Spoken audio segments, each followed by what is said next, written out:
Synonyme de puissance. Courage.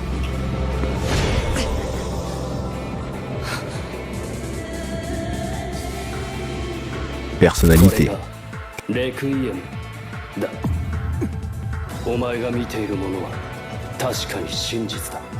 Créativité.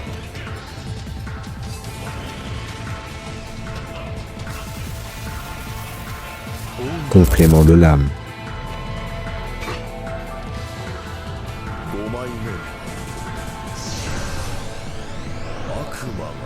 Et bien d'autres, parce qu'on pourrait y passer des heures entières. Un système de pouvoir est très courant dans les mangas. Il est souvent lié au lore de l'œuvre, donc prend une importance particulière au sein du manga et des affrontements, ajoutant une notion pouvant être brutale ou bien totalement en finesse, en fonction de son introduction et de ses capacités. Salut, c'est Wivi, et aujourd'hui, je vais vous classer tout en expliquant ce qu'est un bon système de pouvoir. Selon moi, je précise. Mais je vais pas vous faire un classement lambda comme je l'ai fait dans les précédentes vidéos. Dans cette vidéo, il y aura 4 critères. Le système doit être versatile en fonction de l'individu.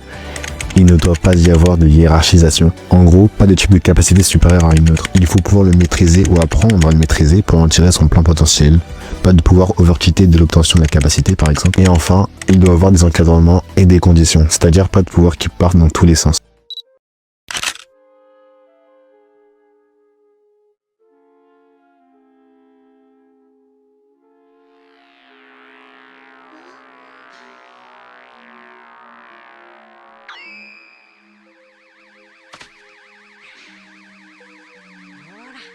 Système de pouvoir à tout individu vivant dans le verse de Dragon Ball. Le ki est l'énergie vitale nécessaire à l'existence de chaque être humain. Oui, même un humain lambda avec de l'entraînement peut utiliser cette énergie. Cette énergie est nécessaire aux techniques létales ou passives dans Dragon Ball. Tirer derrière un destructeur ou bien voler nécessite une bonne maîtrise de celle-ci. Ki est séparé en 4 types. Le ki divin, seulement spécifique aux dieux et aux anges, comme Beerus et Whis. Ce qui est imperceptible pour le combat des mortels. La seule manière de l'appréhender et de le ressentir est d'être ou de devenir un dieu. Le ki maléfique, ce ki est destiné aux individus avec un fond totalement mauvais. Il n'est pas vraiment différent du ki par défaut, à défaut d'avoir une présence maléfique perceptible et une génération de rayons sous forme de couleurs ternes. Le ki artificiel, ce qui est propre aux êtres artificiels comme les androïdes ou les cyborgs. Le point fort dans cette catégorie est dans le fait que les androïdes ou cyborgs ont une énergie infinie, voire illimitée. Le point faible est que leur énergie n'est pas naturelle. Ils n'ont donc pas accès aux techniques naturelles, Kaioken, Genkidama. Pour ce qui est de mes 4 critères, le système n'est pas versatile en fonction de l'individu, mais plus en fonction de l'être, donc on va dire qu'on est mitigé sur celle-ci. Il n'y a pas de hiérarchisation à proprement parler. Un ki n'est pas plus puissant qu'un autre, c'est le type d'individu qui le rend puissant. Par exemple, Jiren qui a le ki par défaut, mais qui peut être bien plus puissant que certains dieux de la destruction. Comme quoi, chaque catégorie est rattrapable avec un peu d'entraînement. En tout cas, c'est pas un système injuste. Certes, certains partent avec des avantages par rapport aux autres, mais cela nécessite quand même un entraînement rigoureux pour l'améliorer. Par contre, il n'y a pas vraiment d'encadrement. Parmi les 3 catégories, chacun fait ce qu'il veut de ses capacités.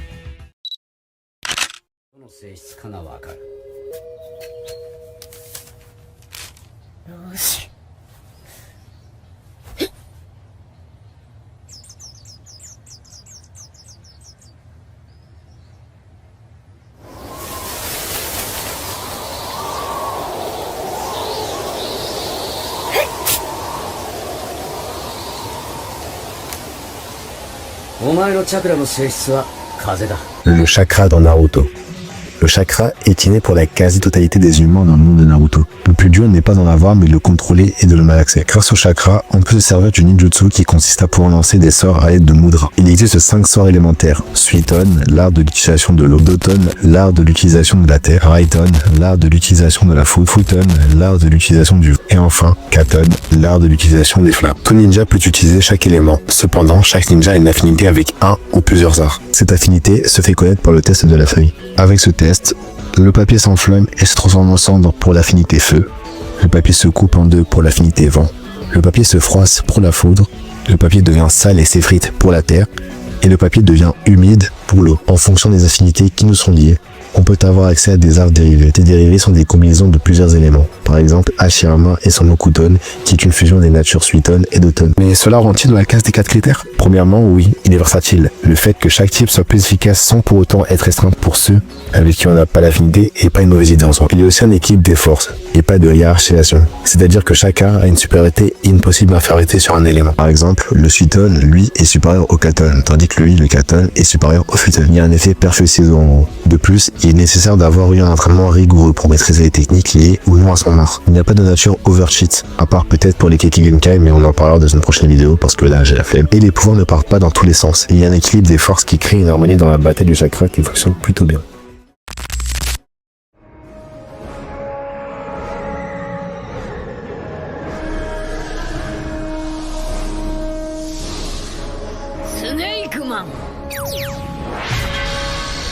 Les fruits du démon et le haki. Dans l'univers de One Piece, il existe deux moyens conventionnels dans cet univers pour se faire un nom dans la piraterie. Premièrement, le moyen le plus simple à proprement parler, en soi, est l'acquisition d'un fruit du démon. Étant des fruits légendaires extrêmement rares, leur acquisition est assez compliquée car d'une, ils sont souvent bien cachés dans le monde entier, et de deux, une personne ayant mangé un fruit du démon le gardera toute sa vie. Donc si tu nais à la mauvaise époque, il se peut que le fruit que tu convoites soit déjà approprié à quelqu'un. Et donc, par la même occasion, inaccessible, à moins d'éliminer la personne en question.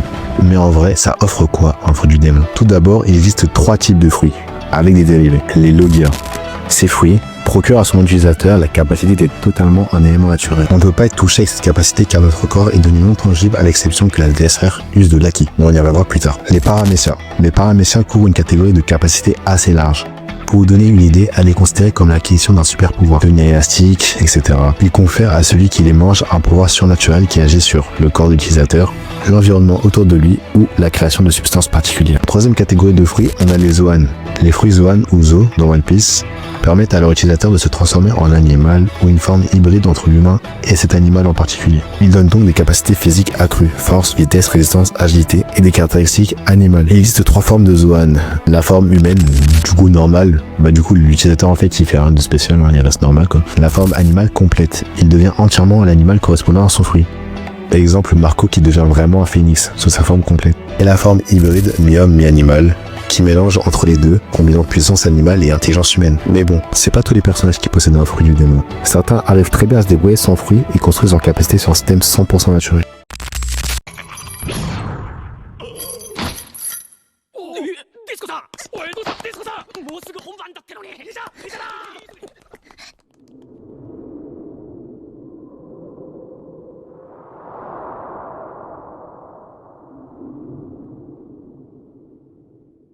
おい、じいさん、しらばっくれるな。あんただろ、今の覇気。一体何者だ？コーティング屋をやっているじじいだよ。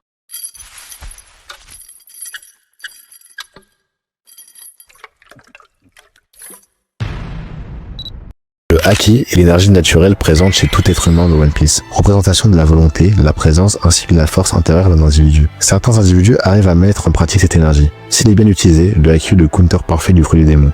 Demandez à Shanks, il y a 3 types de haki. Le haki de l'observation, permettant de sentir ce que les sens normaux ne pourraient pas sentir, ainsi que les intentions de son opposant. Bien utilisé, celui-ci peut prédire l'avenir dans un futur assez proche. Le haki de l'armement, se servir de l'énergie en soi pour pouvoir renforcer une partie de son corps, pour pouvoir avoir une résistance ainsi qu'une force surhumaine. Et enfin, le haki des rois. Ce haki est un peu spécial. En effet, seule une personne sur 1 million possède ce dont il aime parmi ces personnes, très peu arrivent à maîtriser. La plupart des utilisateurs sont des leaders nés, destinés à être des rois ou des figures dominantes. Cette forme de haki permet de dégager cette même énergie sous forme de vagues, de détonations ou encore de façon ciblée. Le flux est si important qu'il permet de déstabiliser voire même de faire perdre connaissance à l'opposant. Mais selon les critères, ça donne quoi du coup? Pour ce qui est de la versatilité individuelle, ça explose tout, on va dire. En effet, c'est l'un des seuls bons points des fruits du démon, c'est que chaque fruit ne peut pas ressembler à un autre. Chaque fruit est unique. Le problème dans le critère de la hiérarchie naturelle, c'est que bon, ça bloque un peu. Bon, en fait, c'est chiant parce qu'il y a des fruits genre qui servent plus que d'autres. Alors, je sais pas, tu compares le fruit du clown avec le fruit du dragon. Et en plus, avec le haki des rois, personne ne peut l'apprendre. Et là, c'est vraiment du coup une hiérarchie. C'est un talent inné que seulement une personne sur 1 million possède. Donc oui, One Piece est une hiérarchie naturelle. Tout le monde ne part pas avec les mêmes chances, vraiment. Par contre, ce qui est bien, c'est que dans One Piece, rien n'est gratuit. Même si tu obtiens un fruit du démon, tu ne vas pas fort instantanément. Tu dois comprendre ton pouvoir, apprendre à l'utiliser, puis l'éveiller si tu es vraiment au top. C'est pareil pour le haki. Ça demande du temps, de l'entraînement, de l'expérience et énormément de volonté. C'est pas pour rien qu'il y a un time skip de 2 ans dans l'œuvre pour Luffy. Et ce qui est au niveau des règles et des limites, ouais, c'est assez pas structuré. Les fruits ont de véritables faiblesses. Tu ne peux pas nager dès que tu ingurgites un fruit déjà. C'est vraiment le comble pour un pirate, je trouve. Tu peux te faire neutraliser par le haki. Même les pouvoirs les plus cheats ont des limites et des contradictions. Et même le haki a aussi des règles. Ça épuise, ça peut être perturbé, ça demande du contrôle. Même le haki des rois n'est pas limité. Donc là-dessus, One Piece maîtrise son système, ça va. Mais c'est loin d'être le meilleur.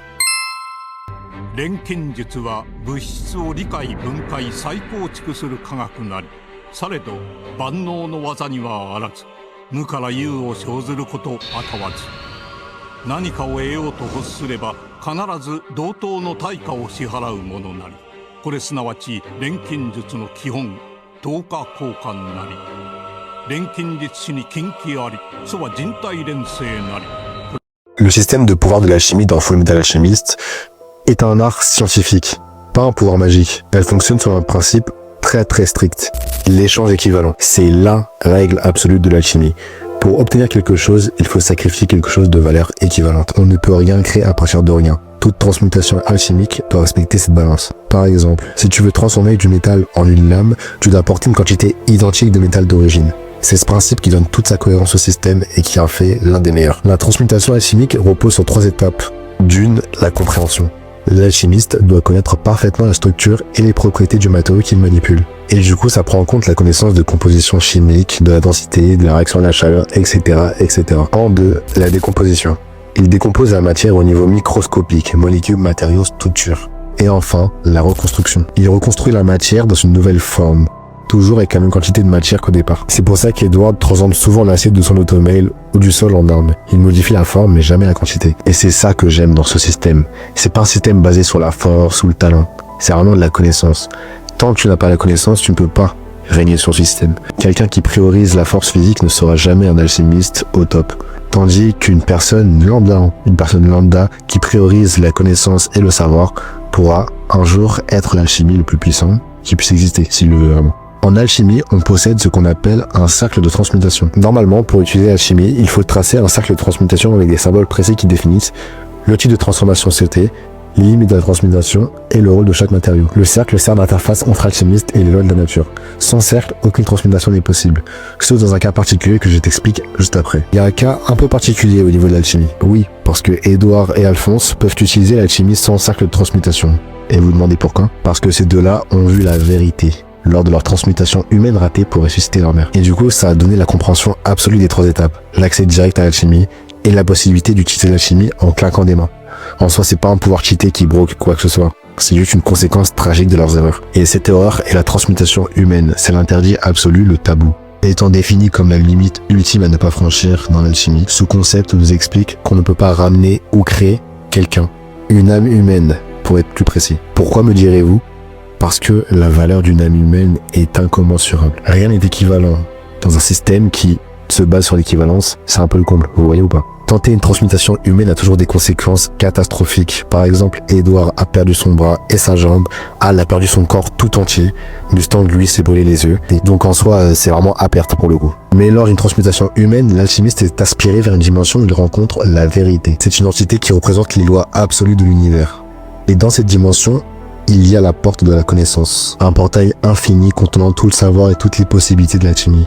Ce qu'ils voient dans cette dimension leur donne un niveau d'alchimie supérieur, mais à prix très lourd. Bref, pour la faire courte, dans Fullmetal Alchemist, l'alchimie est un système ultra strict basé sur l'échange équivalent. Rien ne se crée sans sacrifice. Les alchimistes doivent comprendre, décomposer et reconstruire la matière selon les lois scientifiques à l'aide de cercles de transmutation. Certaines pratiques sont interdites, comme la transmutation humaine, car la valeur d'une vie dépasse toute équivalence. Ce système est extrêmement cohérent, limité, encadré et riche, ce qui en fait l'un des meilleurs systèmes de pouvoir de tous les shonen pour moi. Et si on applique mes 4 critères à l'alchimie de Fullmetal Alchemist, le système les valide tous. Il est ultra versatile, il ne crée pas d'hierarchie naturelle, il demande énormément d'apprentissage, il n'est pas basé sur le talent.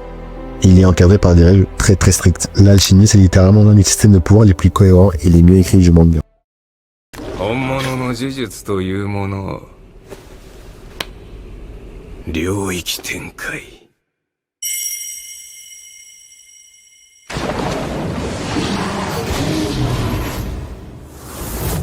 福間水す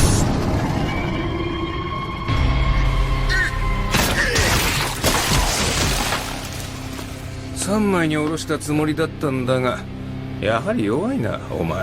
Dans Jujutsu Kaisen, la base du système, c'est l'énergie occulte. C'est une énergie produite à partir des émotions négatives des humains. La peur, la colère, la haine, la tristesse, la frustration et le stress, etc. Tout ça en fait partie. Comme tout le monde génère des émotions négatives, tout le monde produit l'énergie occulte, ça va de soi. Mais seuls les exorcistes et les flots savent l'utiliser. En gros, l'énergie occulte, c'est comme un carburant brut. Ça permet d'accomplir des techniques dites maudites, de renforcer son corps, de créer des attaques spéciales, de neutraliser les fléaux, etc., etc. Si tu ne sais pas la contrôler, elle s'échappe au hasard. Si tu la maîtrises, tu deviens un exorciste. Les techniques maudites sont l'application personnelle de l'énergie occulte. Chaque exorciste a généralement une technique unique et héréditaire ou innée. Exemple, les Shikigami de Megumi. Technique maudite fonctionne comme une spécialité. C'est un style de combat unique. Et de ces sorts innés découle l'extension du territoire. C'est vraiment le truc phare de Jujutsu Kaisen pour le coup. L'extension du territoire, c'est le niveau le plus élevé de la maîtrise de l'énergie occulte. C'est la forme ultime d'un exorciste. L'extension du domaine, c'est une technique où l'utilisateur crée un espace séparé, une sorte de dimension personnelle. L'intérieur du domaine représente l'espace vital de la personne. En gros, c'est sa psyché. La zone du territoire est la représentation mentale de la personne, associée par la même occasion au sort inné. Un peu un aspect absolu dans ce territoire. Étant donné qu'on est dans ta psyché, les règles font que t'es limite à un dieu à l'intérieur de ce domaine. Les effets et les règles du territoire vont toujours dans ton sens, à toi, et toi seulement. Cette ouverture de la psyché, qui est l'extension du territoire du coup, se fait à l'aide de mudras ayant différentes significations et interprétations, selon la religion ou le folklore japonais. En gros, le mudra fonctionne comme une clé d'accès qui permet d'ouvrir ton territoire. Le territoire, lui, il est complètement fermé, saturé en énergie occulte, et représente cette technique à 100% de sa puissance, voire même 100, 130, 140%. Littéralement un bœuf. Le pire dans un territoire, c'est que le territoire est restreint, et les techniques touchent à 100% la cible. Toutes les attaques du lanceur touchent automatiquement la cible. Il n'y a pas de limite, il n'y a pas de contrainte. Même Gojo en paie les frais. Personnellement les gars, pour moi, j'ai lu beaucoup de mangas, vu beaucoup d'animés, lu beaucoup de shonen aussi, mais l'extension du territoire pour moi c'est le principe le plus stylé. Derrière quelque chose d'autre, mais j'en parlerai dans une autre vidéo ou plus tard. Enfin bref, pour en revenir à nos 4 critères, on va voir ça de plus près. Donc pour moi, ça coche 3,5 sur 4 des critères. Ouais, je sais que j'abuse un peu avec le 3,5, mais vous allez voir. Déjà, il est très versatile. Certains peuvent avoir des sorts innés lambda, ordinaires, mais certains peuvent avoir aussi des sorts innés très compliqués, voire qui sortent vraiment de l'ordinaire pour le coup. Mais pour mes critères, le seul point vraiment faible, c'est la hiérarchie naturelle. En fait, certains exorcistes sont naturellement plus talentueux et peuvent créer des domaines d'expansion qui sont assez rares. C'est ce qui crée un écart de puissance assez abyssal, tu vois. En soi, dans l'ensemble, c'est l'un des systèmes les plus cohérents et stratégiques du shonen. Juste dommage que le lore ne fait pas que on ait beaucoup de détails à propos. Et voilà les gens, c'est la fin de la vidéo. Ouais, je sais, il manque encore beaucoup de systèmes de pouvoir, mais ce n'est que la partie 1. Je compte faire beaucoup plus de parties. J'ai même délibérément laissé d'autres systèmes de pouvoir un peu plus puissants ou un peu plus originaux pour une prochaine vidéo. Ouais, je vais pas claquer toutes mes cartouches d'un coup quand même, je suis pas fou les gars. En tout cas, si la vidéo t'a plu, le like, abonne-toi et laisse la cloche. En attendant, c'est pas tout ça, mais les prochaines vidéos vont pas s'écrire toutes seules. Donc je vous dis à plus tard et bonne nuit, au revoir, bonsoir les gars.